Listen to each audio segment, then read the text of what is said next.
Good morning and welcome to the Aaron Roussos podcast.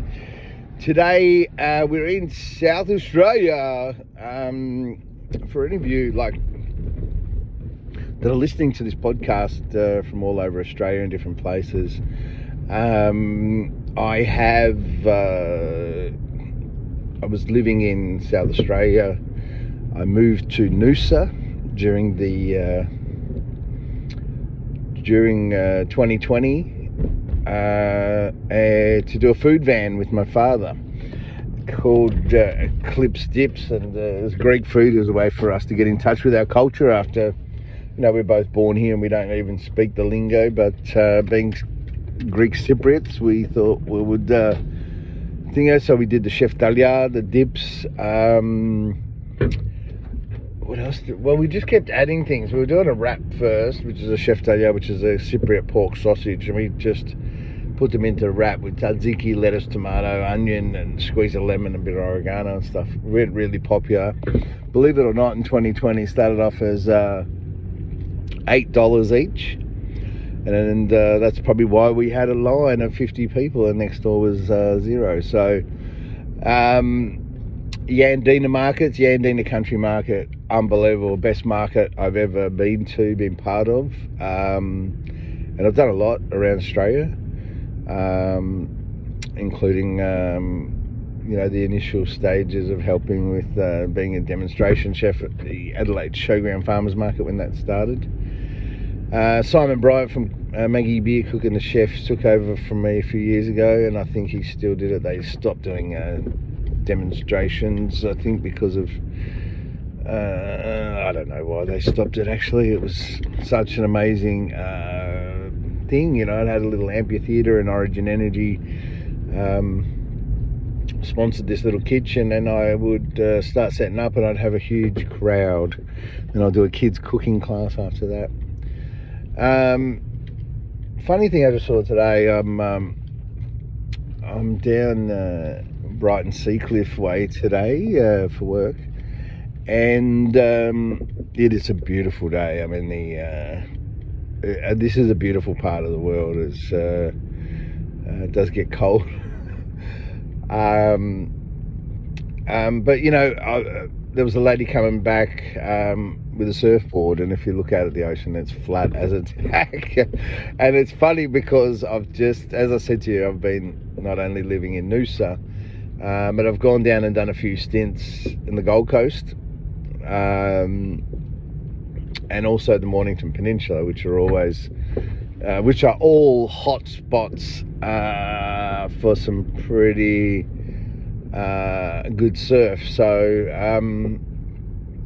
maybe it was a stand-up paddleboard, a short stand-up paddleboard. You just don't know. And so I've been done the rounds as far as since 2020, different projects and different things going on all over the place. I went to the Australian Open, as I do every year. I go to the Australian Open tennis every year. Well, I have so for the last 5 years or so, excluding COVID year, and I love it. I was introduced to it by my son, and now it's a bit of an annual an event. And so what happened was, last year I was actually living on the Gold Coast, and I went to the tennis and came back to Adelaide, and as I was driving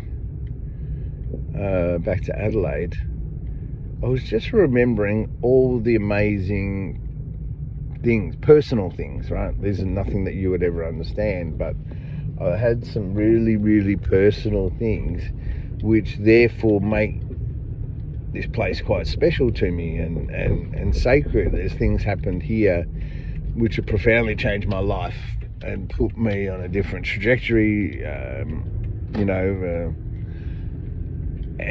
but also not only professionally, financially, and then personally and health-wise. This is where I came up with a plan. I actually healed myself. So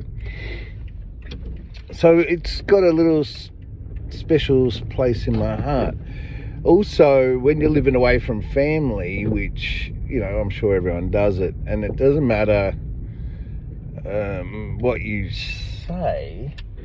You know, you say, oh yeah, I'll you know, just come down and visit you 3 times a year. It's better rather than, you know, but you never do. You never make the you know, even if you've got the money, there's work and things get in the way and bits and pieces. And I made it down, you know, for my son's 21st, and you know, I've just made the good, the important ones. But you know what? I have the flexibility to live wherever I want. And so rather than have to put that extra strain on the relationship every time I want to go and visit my son, I thought, I love Adelaide, I'm going to move back. So basically, after the tennis this year, I've moved back to Adelaide. I plan, I've got a plan. It's a 10-year plan. It's quite dingo, and some people say, you know, don't tell everyone your plans. You know, it's a way for other people to ruin it for you and things like that. And I figure, look, if people are that negative and that, you know, terrible that they would do that to another person, then I just got to stop hanging around people like that, because we all get a choice of who we want to hang around with. You know, it's pretty well known that I have healed myself of a few incurable diseases, and I have something that once people start healing themselves with it and it becomes a little bit more commonly known and it spreads, that it's going to be one of the most profound discoveries in history of the world so far. And you might say, oh, you're silly, don't know. Dude, can anyone else heal incurables with a plan every single time? No. So that's, you know, in the world, you're not going to know itself in the next 2 years, okay? It's going to flip and all this sort of stuff. People will go, oh my God, this works, and it works every time. Imagine when everyone goes, shit, Aaron was right, and we've just fucking ignored him for 8 years. What the fuck? So I started another business, the Butler Adelaide, which is household management services and bits and pieces. That's sort of quite a new business. And all of these businesses that I do now, that I'm developing, there's lots of them, they all have one thing in common. They're all naturally aligning. They have elements from my magical protocols. So, you know, they have elements in them which says, you know, you can do this, but, you know, you have to lead an organic lifestyle. The chemicals are, you know, affecting you. So I've got Tara Lab Organics, which is it's like a supermarket, I guess, but for organics, and it's not expensive. At the moment, organics is expensive because it's supply and demand, and you guys are into convenience and you really love paying the least amount of money for the most shittest, most processed, most vile, terrible thing that you could put in your body, or on your body, or washing it, or brush your teeth, or whatever. Everything cheap is not healthy. And so could you imagine when the world finds out that an organic diet can profoundly change your health and reduce your risk of getting a disease more than anything else that you're doing can, more than any therapy, more than any exercise, more than any single thing. Foodison, I have had a business called Foodison Australia since 2018, and so what do you think is going to happen when they find out that what organic does. Everyone's going to flip to organic. The future is organic. The future is natural. We are holistic beings which don't get brought into the fray at the moment, and can I just say, it's quite unpopular to bring it up because someone has indoctrinated us, humanly conditioned us to a point of no return where we actually make fun of the things that could save our lives or make it a lot better. So you can imagine the world finds out, it starts spreading, everyone starts healing themselves, and then they go, oh my God, we've done this to ourselves. And so from that point onwards, we're going to be looking for organic produce. Now, that means that the supply and demand is no longer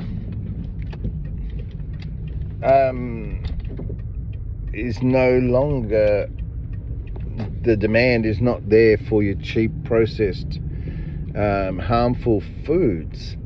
It's going to be there for natural, organic, fresh foods.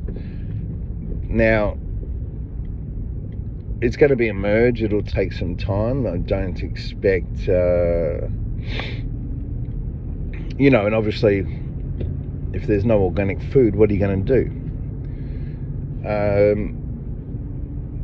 You'll soon realise through this whole project, exercise, whatever you want to do, that pretty much everything that we do to ourselves going outside every day is lowering our overall state of being and our state of health, and we're bringing it down to a level where we just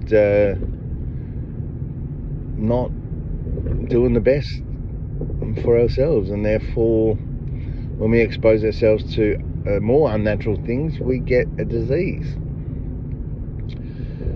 So Tara Labs Organics is like an organic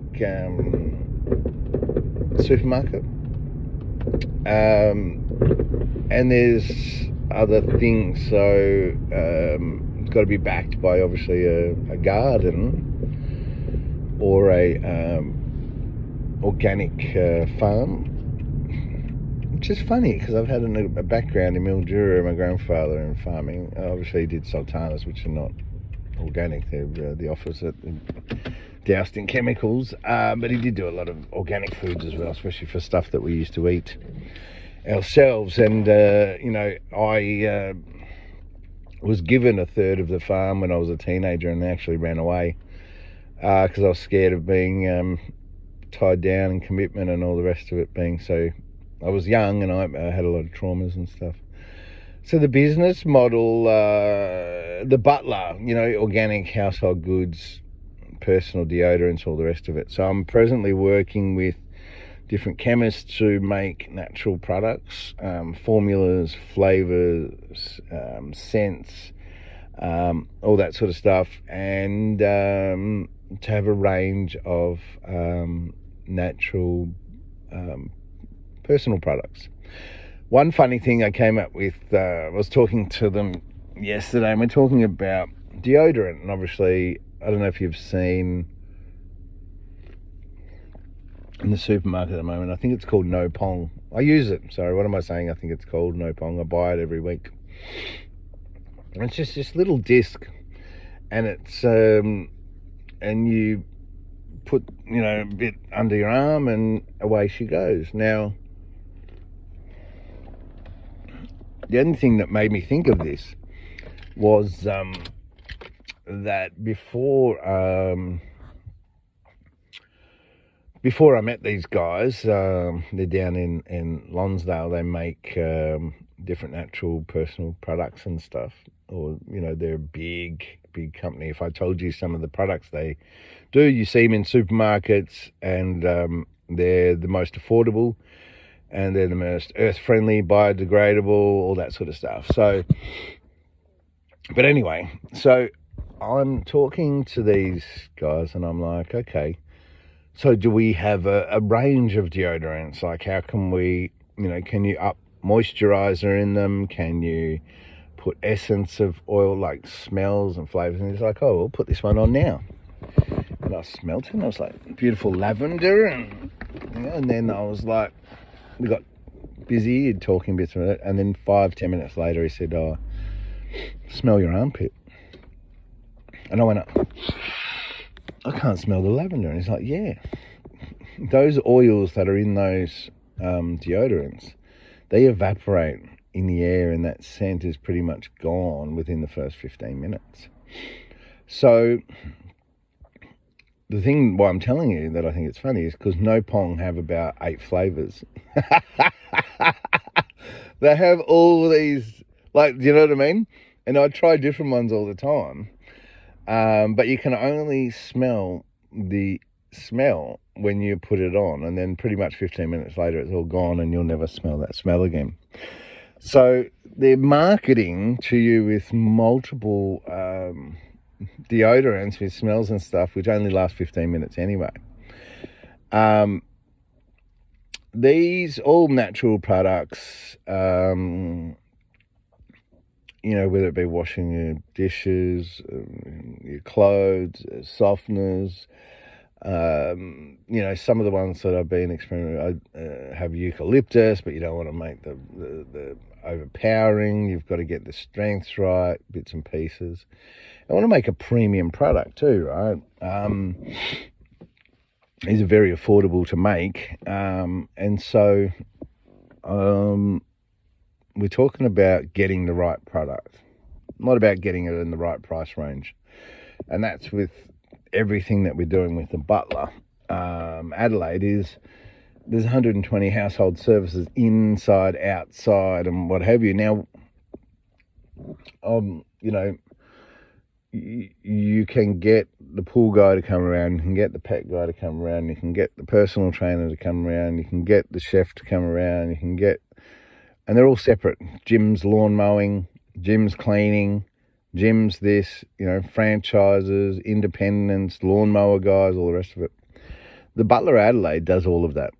It's full household management services, and it's of a premium service. We've got Butler Black, which is by invitation only, 2,000 plus. Well, it's $10,000 a month plus. That's your base rate. And you've got 24-hour concierge, chauffeur, you know, 38 hours per week, your own personal butler, meal plans, you know, and then there's Butler Vitality, which is your health and well-being, and also there's Butler Coins, so it's a rewards program. There's members benefits, partners, special offers, and monthly events. So it's just another next level thing that I do. You know, that was my nickname when I used to be a chef. They used to eat my food, and the first bite they were like, wow, that's next level. So that's what I do. So the Butler Adelaide is a beautiful one way of starting to get people into these natural products and educate people about what they're putting on their bodies, in their bodies, eating, and all the rest of it. Tara Lab Organics, 5 acre farm down in Middleton, organic, just waiting for certification for the soil.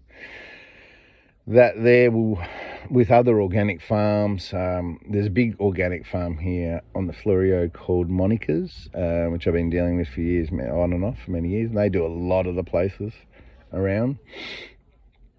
And so, you know, we'll need the services of those to get the place, and also I don't want to just push my own products. I want to give some variety there, people to make choices. So Tara Lab Organics will also have a cafe attached to it with a lot of plant-based foods. Everything will be organic that's in the cafe. There'll be some frozen stuff as well, some fresh stuff, bits and pieces. So so there's a lot going on, but everything that's going on is in the preparation and in the planning of getting this foundation so that when the demand for organic produce comes, that we meet it. There is going to be another demand, but I won't talk about that now. And by the way, if you want to learn more about this business, we're always happy to help, share, and open with open transparency,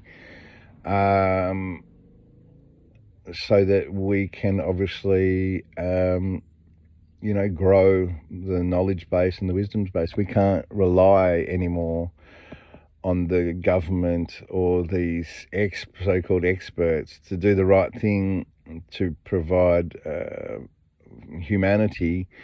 Well, even just in this country, right, in Australia,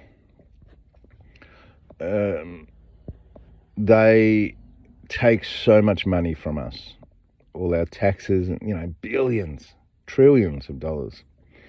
And then they think they know what they're spending it on. They spent $120 million the other day on an alert system on one Monday. Is that what's right for humanity? Is that what's best? It's not hard to work out parameters of what you should be doing in any job and what the best possible thing you could be doing in that job is. You just have to fucking think about it, right? You're a government. You have to do the best with all this money, right? You have to do what is best for everyone. Now, is that doing what they're doing? No, it's not, because all of a sudden money, greed, egos, all sorts of stuff have all got messed in, and it's a very messy system. It's all very messy. It's a free-for-all. It's a bullies. When it's a free-for-all, bullies do best, right? They muscle in. They use things to make an advantage for themselves that puts everyone else out just by being louder, not by being smarter, not by being faster, not by offering more value, not by doing anything, by forcing you. Okay? So I just can't see, if you step back from any life, whether you've been in America, in England, in Europe, if you just stop and step back and have a look and you go, is that the best possible thing that you can come up with for us? No, it's not. You find out that it's a mess. There's that many cracks in that many systems, and they all think that they're doing the right thing. That's what makes me sick, is that these people are doing a terrible job and they think they're doing okay. That's a fucking reality check. And it takes a sort of person, and you're getting into narcissistic personality disorders, because I can't do a job and do a shit job and know that there's a better job and still keep delivering. I just fucking would get out. Do you know what I mean? I'm not the sort of guy that sticks around in a situation where he's not been able to deliver what he's, said he was going to deliver. Well, get the fuck out of there. So we have this world that is just a big hodgepodge, but yet I'm the crazy one, right? I'm the fucking, until I'm not, and then I'm the genius, right? Do you understand? 8 years, Aaron Roussos healed himself of an incurable disease with a 14-day protocol of events that is repeatable. He gave it to other people. He went there, cooked for them, he did it with them, and they all too, it has huge implications. But he's the crazy one, because you guys think that your fucking average lives with all your bullshit is fucking it. And it's pretty sad, because what you're doing to your families, right? Not fair on them. Basically, you're spreading shit. And this is the thing. The thing that actually made me be able to heal myself was, one, I had to come to the realization that we didn't have it all right. And two, I had to really come to a fucking, really have a good look in the mirror and go, fuck, you are the problem, dude. And that's the same for you as well. You're not a good friend. You're a shit friend to all your friends. You're too fucking selfish. You're not a fucking good lover. You're so unattentive. You're so average when it comes to loving for what you can express yourselves in the most loving and beautiful relationship. What's available, you're fucking nowhere near it.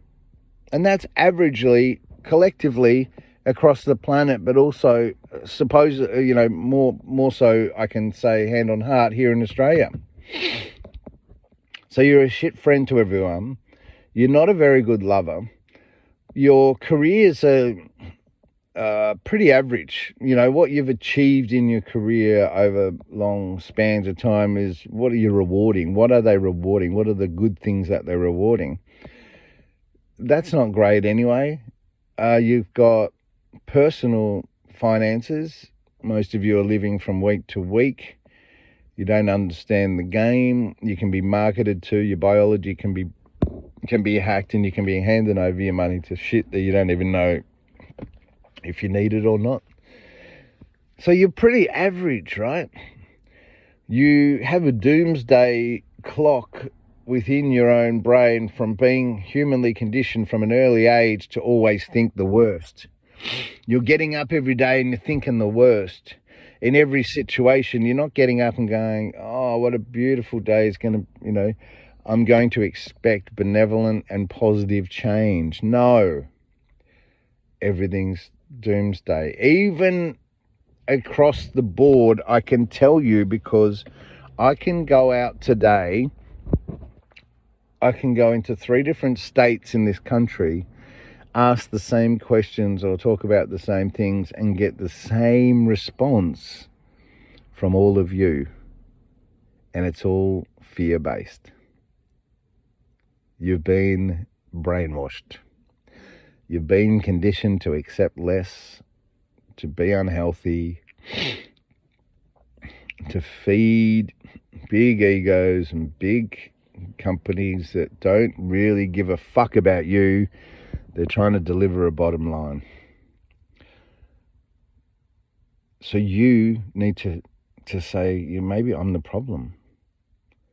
Maybe I keep getting up. Maybe, we've got a cost of living crisis. Hello? This is the most fucking craziest thing, right, that I've ever fucking said. We've got a cost of living crisis. Everyone's walking around complaining about it, but you're all fucking the problem. You caused it. You fucking went to the self-checkout.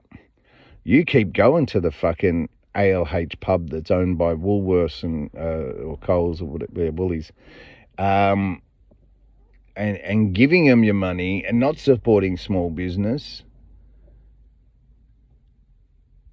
You get in Ubers and destroyed a whole taxi industry. You use Airbnb and fuck up all, make hundreds of thousands of rentals not available in every country. Big ones anyway. The cost of living crisis was caused by you. Every fucking single one of you that are listening to this now. You didn't line up for a person. You went and lined up for convenience. How would you feel, right? Now, many of you listening to this would be small business owners, right? How would you like it if you bought a small business, say a fruit and veg shop, and you went into a shopping centre outside of Coles or Woolies or Aldi, and you're doing $27,000 a week? It's pretty good, just with the family. And you got no money to spend on marketing, signage, anything else. You're just cruising by. But across the road from you, not even 30 metres away, in the shopping centre, There's a major supermarket with some of the most terrible produce, mass-produced oranges, unripened fruit, nutrient-deficient vegetables. A lot of them picked way too early to meet a demand in the market. And they just turned over $418,000 in 1 week. And you made 27, you can't make ends meet. They don't have any more staff than you. They just have people stocking the shelves. So rather than stop and support a small family business, you walk into the supermarket and you get it all there. You get an inferior product, you get a shit product, you get low quality meat, low quality fruit and veg, picked early, fucking worse for your family. The money goes to a company that is 70% of it is owned by the same set of companies, a lot offshore. And you've just bypassed a little family that's like you to feed the big guys because you're brainwashed. Why else would you do that? Why else would you not stop and think logically and go, hang on a minute, feed a juggernaut that's making billion-dollar profits and doing nothing for the environment, for the country, for the kids? There's no more kids in supermarkets, that's self-checkout now. So they've got rid of all the kids. It used to be a pathway for all our children to enter the workforce, gone. So why would you walk past a small business, a person just like you, and walk into another business and fuck up a country? Why would you do that? Because you're lazy? Because you don't know better? Because you went to school for 14 years to do repetition and not learn how to critically think or fucking know how to do anything for yourself, but you sure know how to fucking go to someone else to get the help, because you've been told, you've been conditioned, you've been brainwashed.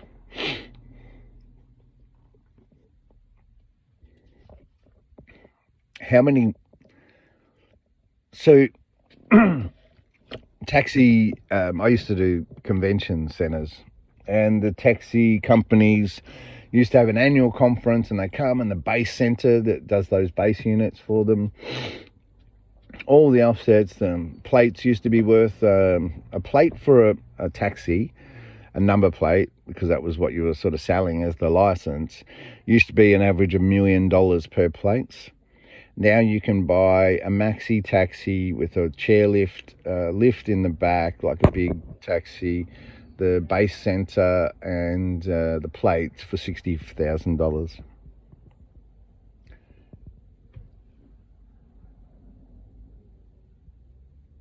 So it's gone from, are you getting this?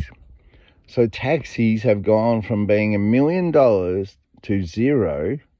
They can't, and Uber's come in and destroyed the whole business. My family were in taxis, silver top taxis in Melbourne, the Greeks and the Bumble and all that. So, driving taxis all their life. So their thing that they spent their whole life to get a taxi plate was then taken away from them because the government didn't do its due diligence to see how this Uber was going to enter the country and how it was going to operate. But you still use them. All your kids use them. I don't use them. Never used them. Never even downloaded the app. I don't know if you've realised, maybe this is a wake-up call for you, but Woolworths that own the pubs that I've worked for, why do you think they own 5,000 pubs? Why does a supermarket company invest in pubs? It was all about the alcohol. These people these companies are all about delivering. I've worked for the three of the biggest companies in the world: Coca-Cola Amatil, AEG Ogden, Spotless. That's just to name a few, but there's been more. And I've been high up food and beverage director, $1 billion waterfront developments, and all the rest of it. So you can't fucking tell me I haven't seen every fucking piece of this.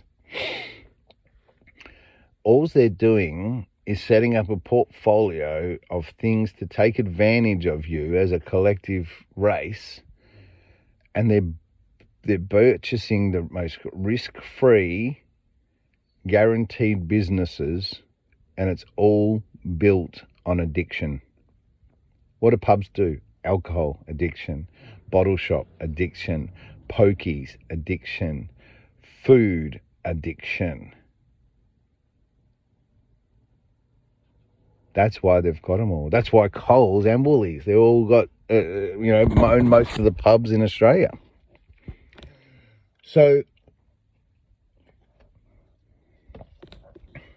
it's quite easy for these big companies to market to you, get convenience, get you to fucking come on board, and then bingo, they're producing billion-dollar profits, and ma and pa, small business owners like you and me that are just down the road, are going out of business.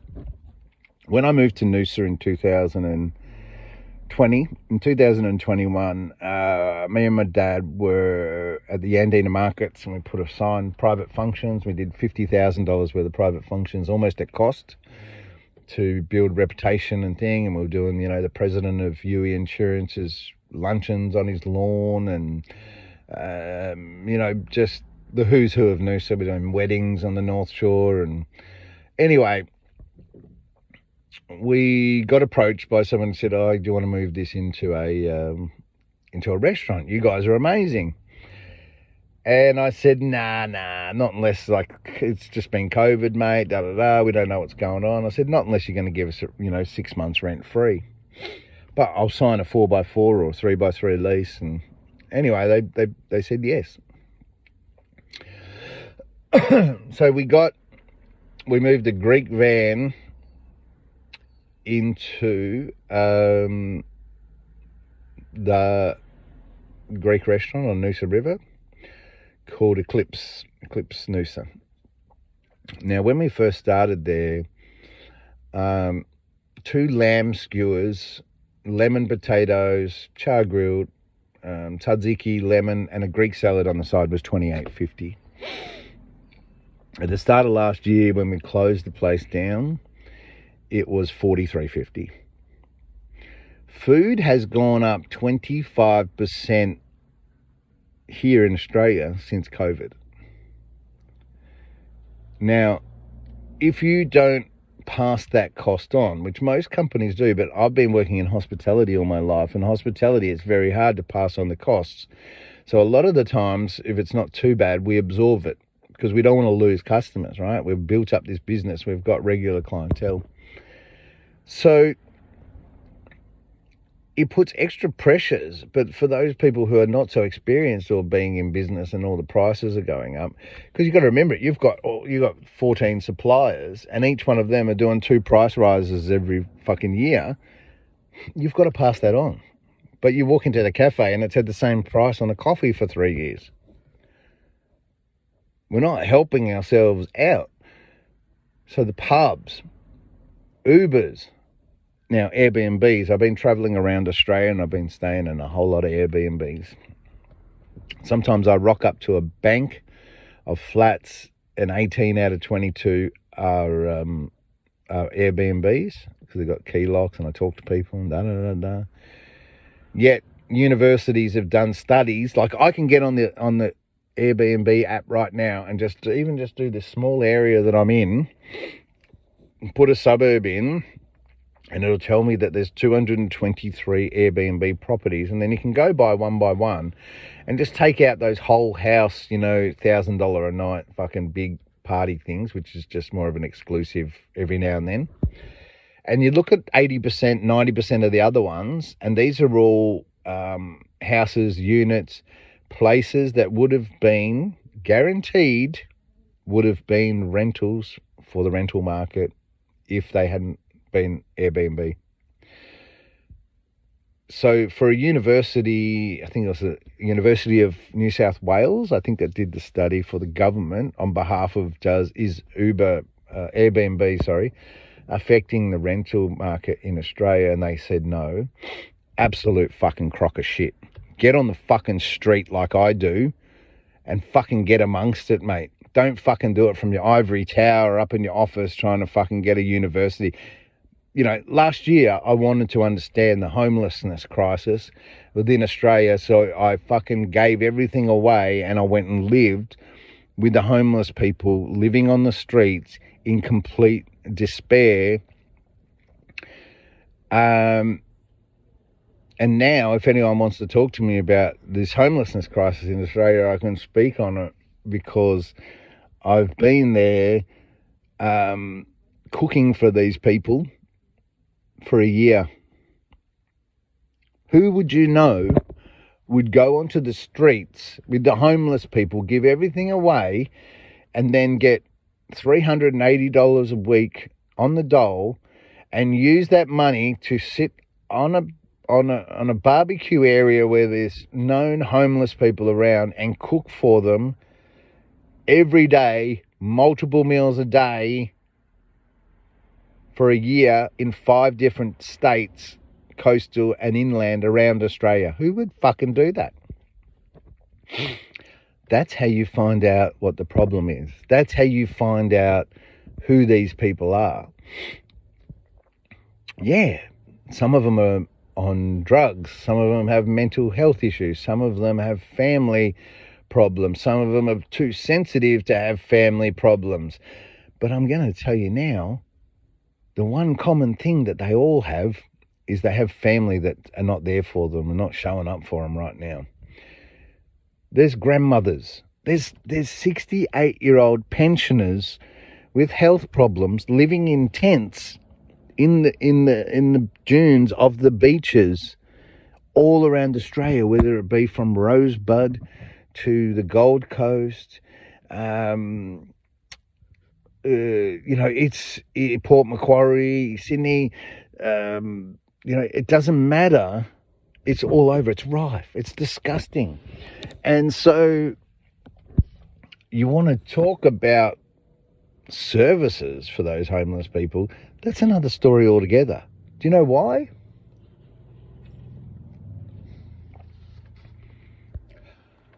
During this thing, if I'm living out with these people, I don't want to, and it's in my book. I wrote a book about it. I said, I don't want to have lifelines. I don't want to have anything. I want to know what they're going through, and I want to see if I can get out of it. I want to see if I can, get a job while I'm homeless, work out of it, what I can do. I want to know. But these people are on their worst day, right? They're not only on their worst day, they don't give a fuck. They're just trying to survive. And it reminded me of when I had chronic anxiety. Because when you have chronic anxiety, you're trying to survive. You're just trying to get through the next few minutes. You don't really give a fuck. You can't see any further forward than that. The services are disgusting. And I'm sorry, there's some beautiful people living and working in this space. There's apparently, it feels like it too, 120, 30,000 people sleeping rough in Australia, and there's only 60,000 emergency beds, and they have a triage system. They get used for the most vulnerable and the highest risk people. That's cool. I get that. So everywhere I went around Australia, I'd go and talk to different groups and church groups that do 2 lunches a week and provide household goods and run op shops and house them. And what's happened is all the services have had to get expanded out. They didn't expand out the emergency beds, right? That's always been the same from good 18 years ago. I'm tracking it back and I've looked at everything, mate. And so these people are getting services. So it was very easy for me when I had a job interview to go to a group, a church group, and they would give me a shower and give me a shirt to wear to the interview. Do you need some food, love? Come here for lunch on Friday. They're beautiful people, right? Sensational. Outreach people. Now, Gold Coast, Noosa, Port Macquarie, Mornington, Adelaide. Outreach. Now, outreach is where, like, they have a mental health place at the hospital. They have an outreach team that will come out and assess and work out whether you need some assistance. Then there's Salvation Army, Smith Fam, or lots of different charities and organisations who have outreach teams as well that come out and see if they can support you, get something for you to get you. I'll give you an example. On the Gold Coast, they came out and said, "Where's your family?" And I said, "Oh, I've only got sort of a couple, and one's in Melbourne, one's in Adelaide." "Oh, we'll give you a ticket." So they wanted to pay me, give me the money to get a ticket to go back to family because it's not their problem anymore, right? Get them straight out. Some of them come out, they look at the situation and go, "Well, how can we help you? What is available? Da da da." Now, from all these different states, from all these different outreach programs, even here in South Australia, I'm still waiting for a phone call from 2 weeks ago from the Salvation Army. And this is like a homeless outreach service or whatever. None of them have ever assisted me in getting any form of accommodation. They've only helped in maybe show me where there's more services to have a shower or to wash my clothes or to whatever. So also, in a lot of places, how would you feel if you were a 50-year-old, 60-year-old pensioner, whatever, and you got a 26-year-old guy turns up for the outreach team who is in homelessness and is talking to you like a piece of shit? That happened on multiple occasions as well. And you're like, oh, hang on a minute. This is not humanitarian. This is not helping a person on their worst day. This is accusing them of not telling you the truth. Or, how, it must be not nice having to deal with aggressive homeless people or that, don't give a shit about the world. But at the end of the day, you need to be more understanding to their needs and to help them where they are. Every fucking service in Australia tries to get the homeless person to come to where they are. Dude, help them on their worst day where they are now. Don't make them jump through hoops to fucking try and fit into some sort of criteria for you. Help the people with the fucking things that they need. I had multiple people in different places around Australia. This one guy, Matt, on the Gold Coast, and he's like, I'm just saying to these people, I need this. And they're like, oh, we can do that. It's like they're not fucking listening to what I'm saying. And if you're not going to fucking offer, basically, I'll tell you the example, some experience that I have had. 26 years ago, I went out, had a bender, lost my wallet and everything, da-da-da. The Salvation Army, I rang them in the morning. They picked me up, got me a bus ticket to Pindari in Fortitude Valley. I was clocked into a men's shelter called Pindari. I was given a social worker, and then we said, we've got, you can stay here for a maximum of 3 months. Here's a pair of thongs. Here's a thing. We're going to take 85% of your dole, right? All charities do this. Don't think that fucking crisis care, homeless people living with people isn't free, okay? There's no homeless person living with the Smith family, the Salvation Army. All those places are taking 85% of your dole. They'll give you 3 days crisis care, and then they charge 85% of your dole, which then you can't even afford cigarettes or food or anything outside of those 15% that's left over, and you've got to somehow fucking get out of there. Impossible. So you just do your 3 months, then you go to the next shelter. There's a bit of a movement around Australia. You could actually go from one place to another and run into the same sort of people. It's almost a social thing now. So they've had to use the system to suit themselves because, you know, we're really good at doing fucking shit Band-Aid fixes on problems to try and fix something, but it's terrible. So you get the social work, and then in that time you got to line up for your meals twice a day, and you've got to try and work out, and you got curfews, be in by 6 o'clock, and all the rest of it. And so you've got to try and get out of there.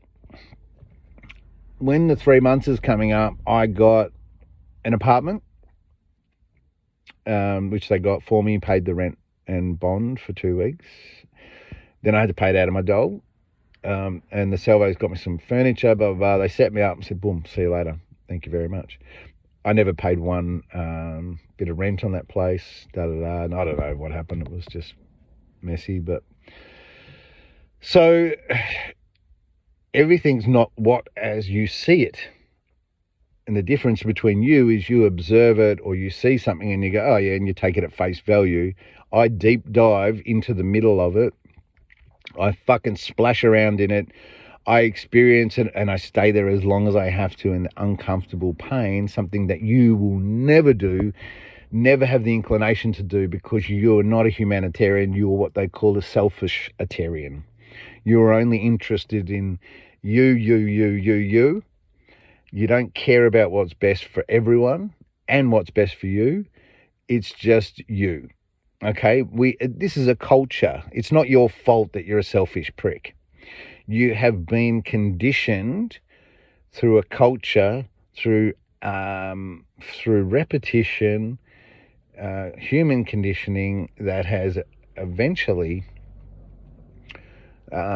become so normal that you run a dysfunctional, lowered state of your life and you think it's normal. You're a terrible lover and you think that's acceptable. You're a shit friend and you think that's okay. You can't get your finances together, but it's so simple. You just need to fucking grow up and be accountable. We are, because of that culture having everything done for us or finding everything externally, when you want to be a big person and take control of your life and have success in everything that you do, all you need to do is turn it inwards. Because when you turn something inwards on yourself, you're therefore not just accepting what you have to take, you try and make the best possible thing for yourself. So instead of getting the best possible thing for yourself, you're all out there outsourcing your whole life, your health. You find out everything to the whole world out there. And when they don't do the right thing by you, right? Because they're all fucking pricks, you fucking blame them. But it's your fault for fucking trusting them in the first place. That's what I mean by you are the problem. You let this happen. Okay? Yes, I too am a sensitive person. If someone came up to me and said, oh, you are the problem, you're doing this, you're doing that, I would have my backup. But I'm also very happy to put my hand up when I'm wrong. I fucked up so many times. And it's a development thing, right? When you're younger, we fuck up, we hide it. When you make that choice to change your life for the better, you then go, well, it's no good. It's not a good thing to be suppressing the things that we've done wrong. It's not good to sweep things under the carpet like Hollywood has for years. I mean, Hollywood has been abusing women for as long as it's been around, 100 years or whatever, right? It's been taking advantage, fucking disgustingly fucking using women for its whole eternity. Now, in the last few years, some women in Hollywood stood up and went, no more. You know, that whole Me Too movement. You don't know how profound this is. What do you think happens when, for its whole life, 100 years, that women have been taken advantage, bad stuff's been happening to them, and then all of a sudden someone says no more? That happened in our lifetime. Okay? Once humanity has had enough and it says no more, that has ripples. And now there's women in your country, in your state, that are going for a fucking local theatre position or whatever that normally would have been taken advantage of, that is now standing up for their own rights and going, no more. That's been going on for years. Now we can get things on merit. Okay? We've got a world that can be corrupted because of greed, power over man. There's lots of reasons. But at the end of the day, if you let it go on, it's your problem, mate. You can't, it's like me, okay? In my younger years, I've always managed a lot of people, hundreds, up to 1,000, more 1,000, in events, large stadiums, big events, all sorts of stuff. Now,